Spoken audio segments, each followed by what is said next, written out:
O texto de hoje é o texto de Lucas 3.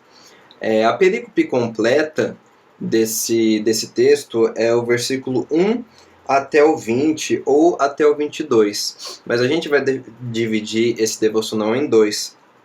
Então hoje eu vou ler Lucas 3, versículos 1 a 6, que diz assim: No 15º ano do reinado de Tibério César, quando Pôncio Pilatos era governador da Judéia, Herodes, tetrarca da Galiléia, seu irmão Filipe, tetrarca da Itureia e Traconites, e Lisânias, tetrarca de Abilene, Anás e Caifás exerciam sumo sacerdócio.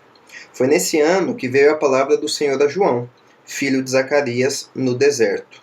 Ele percorreu toda a região próxima ao Jordão, pregando um batismo de arrependimento para o perdão dos pecados, como está escrito no livro das palavras de Isaías, o profeta. Voz do que clama no deserto, preparem o caminho para o Senhor. Façam veredas retas para ele. Todo vale será aterrado, e todas as montanhas e colinas niveladas. As estradas tortuosas serão endireitadas, e os caminhos acidentados aplanados. E toda a humanidade verá a salvação de Deus. Aqui, Lucas ele começa o registro do início do ministério tanto de João Batista quanto de Jesus. Um pouco depois ele vai falar sobre Jesus. E nessa época era muito difícil ter uma datação precisa das coisas ou elaborar uma ordem cronológica que todo mundo conhecesse, porque cada povo nesse período eles tinham uma forma de datar própria, ou seja, tinha uma forma de datação de tempos e etc. própria.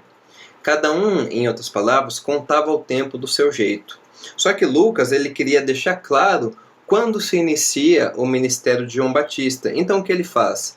Ele coloca como padrão o poder tanto temporal quanto religioso, porque dessa forma todo mundo poderia saber quando de fato o ministério de João Batista e o de Jesus iniciaram. É por isso que nessa parte inicial do capítulo ele cita exatamente 7 nomes, sendo 5 nomes representando autoridade política e 2 nomes representando autoridade religiosa ou espiritual de Israel, que são os 2 sumos sacerdotes, Anás e Caifás. Essas citações desses nomes também nos mostram uma triste realidade desse período. A primeira coisa que eles nos mostram com os nomes da autoridade política, os 5 nomes, é que nessa época a Palestina não era um estado livre, mas era uma parte do Império Romano. Ela era governada pelo Império Romano. E muitas vezes os governantes do Império Romano governavam mal, governavam com maldade, com perversidade, eram pessoas imorais, pessoas gananciosas que oprimiam o povo. E essa é uma realidade muito forte nessa época. O povo de Israel era muito oprimido pelo Império Romano. Da mesma forma, o próprio fato de Lucas citar 2 sumos sacerdotes já mostra que essa corrupção ela não está só na área política. Não é só na área política que há uma corrupção, ou seja, os governantes oprimindo o povo. Mas há uma corrupção também na área religiosa. Porque, de acordo com a lei, apenas um sacerdote podia exercer o mandato. O que acontece aqui, só para vocês entenderem, né? O precursor de Pilatos, Valério Grato, ele depois o sacerdote Anás, no ano de 15 depois de Cristo, e começou a colocar e tirar muitas pessoas do cargo de sumo sacerdote, um cargo religioso e espiritual mesmo de Israel. Até que ele encontrou Caifás, que era alguém muito solícito e que ficou por mais tempo. Caifás governou de 18 a 36 depois de Cristo. Só que apesar dele ser o sumo sacerdote, de acordo com a lei, para os israelitas ainda era Anás. E por isso então teriam esses 2 sumos sacerdotes exercendo seu mandato, o que demonstra também uma corrupção espiritual em Israel. E é nesse contexto que surge João. E nós vamos ver que João não se contenta com essa realidade, que ele quer transformá-la. E é interessante também que no final do versículo 2, foi nesse ano que veio a palavra do Senhor a João, filho de Zacarias, no deserto. Aqui é interessante que Lucas fala João, filho de Zacarias, que era uma forma de se apresentar profetas no Antigo Testamento, né, citando seus pais também, mostrando que de fato João era um profeta de Deus. E aqui diz claramente, veio uma palavra do Senhor a João. Veio então uma revelação direta de Deus a João, sobre o que ele deveria pregar, sobre a mensagem que ele deveria trazer. E qual que é essa mensagem? Nesse devocional a gente vai ver ela de forma introdutória e no próximo a gente vai ver aspectos práticos dessa mensagem. Essa mensagem é o batismo de arrependimento para o perdão dos pecados. Ou seja, João pregava um batismo de arrependimento, ou seja, um batismo que representava a sua conversão, e um batismo pelo perdão dos pecados. Ou seja, um batismo tanto que envolvia arrependimento quanto perdão dos pecados. E é muito interessante porque ninguém antes de João Batista tinha proposto esse símbolo mesmo que é o batismo, né? Hoje nós chamamos de meios de graça, mas é a primeira vez na Bíblia que a gente localiza o surgimento do batismo mesmo. Como diz um certo comentarista sobre esse detalhe de que João traz o batismo, né? A partir da revelação de Deus, ele traz o batismo. Segundo um comentarista dessa passagem, enquanto a pregação de arrependimento dos profetas do Antigo Testamento, em geral, seguia o seguinte esquema: deem meia volta, do contrário, Jerusalém será destruída. Deem meia volta, do contrário, o sacrifício de vocês não serve para nada. Arrependam-se, do contrário, o Deus de vocês os rejeitará. A exigência de arrependimento por parte de João é demandada com outra justificativa. O reino de Deus, o senhorio de Deus se aproximou. O Messias está chegando. O rei está aí. Além dessa justificativa nova, ele tinha um novo símbolo, um novo sinal, que era o batismo mesmo, a imersão daquele que queria de fato se arrepender, se converter e ter os seus pecados perdoados. Outro aspecto muito interessante que é preciso a gente comentar a respeito do ministério de João. Ele é realizado no deserto. E o deserto, ele tem vários tipos de representação ao longo do Antigo Testamento. Ele é um lugar que muita coisa aconteceu para o povo de Deus, tanto coisas boas como, digamos assim, coisas não tão boas. Porque ele é marcado pela desobediência de Israel. Israel desobedece a Deus no deserto.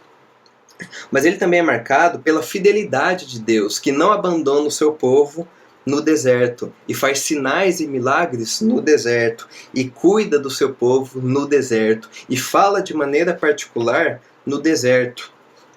O deserto também podia ser visto como um lugar de terror, porque no dia da expiação, que é narrado em Levítico 16, o carneiro que representava os pecados do povo sobre si, era mandado para o deserto.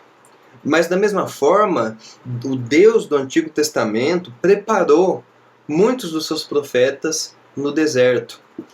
Então o deserto tem toda uma simbologia muito forte para esse povo. E ao mesmo tempo, é interessante pensar que João Batista, filho de sacerdotes, não prega no templo, mas prega no deserto, já mostrando que, de alguma forma, a realidade do templo já estava corrompida, já mostrando essa realidade espiritual corrompida que Lucas cita no início desse capítulo, apenas ao falar que nessa época haviam 2 sumos sacerdotes. É interessante também mencionar que tanto antes quanto depois de João Batista, haviam muitos falsos mestres que pregavam no deserto exatamente por toda essa simbologia que tinha a respeito do deserto nessa época. Mas nenhum deles estava preocupado com a transformação ética daqueles que ouviam, dos seus seguidores. João estava. João, nós vamos ver que ele fala, arrependam-se, que ele prega de fato o arrependimento, que ele prega de fato a mudança de vida.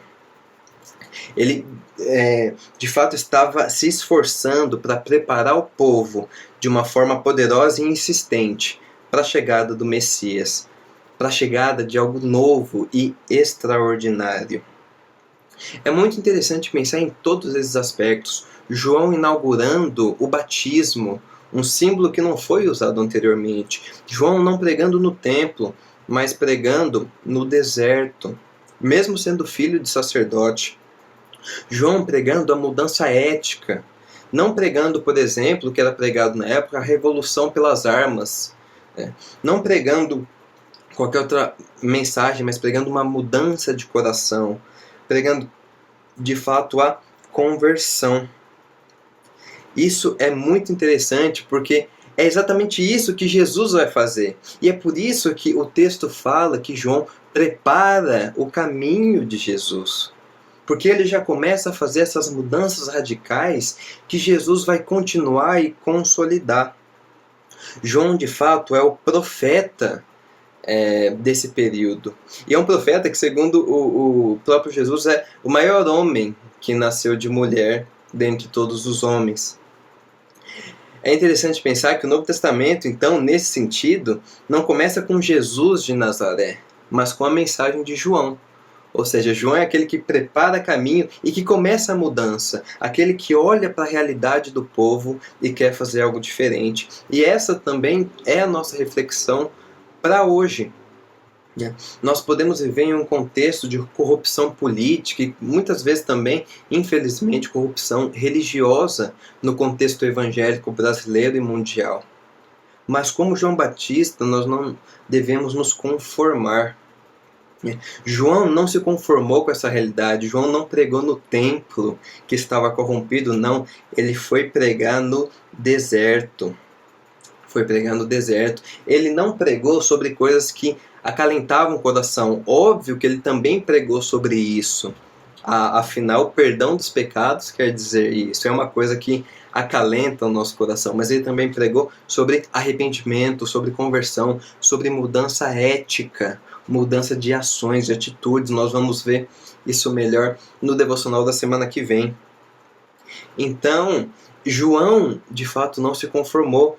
E esse exemplo deve ser o nosso exemplo, de não se conformar com a realidade das corrupções que nos cercam, mas sermos como João, servos fiéis e que falem a verdade.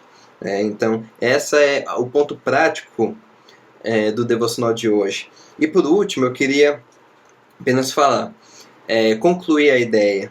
Os evangelhos concordam entre si acerca de João Batista ser aquele que prepara o caminho do Senhor, um caminho preparado no deserto, assim como no Antigo Testamento, quando Deus libertou seu povo da escravidão do Egito.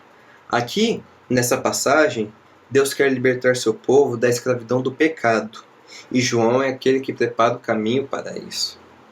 João foi um servo fiel, por de fato ser fiel ao seu Deus, mas também por não se conformar à realidade da corrupção política e religiosa que estava muito profundamente enraizada no seu povo e na sua época. Que nós possamos ser como João Batista.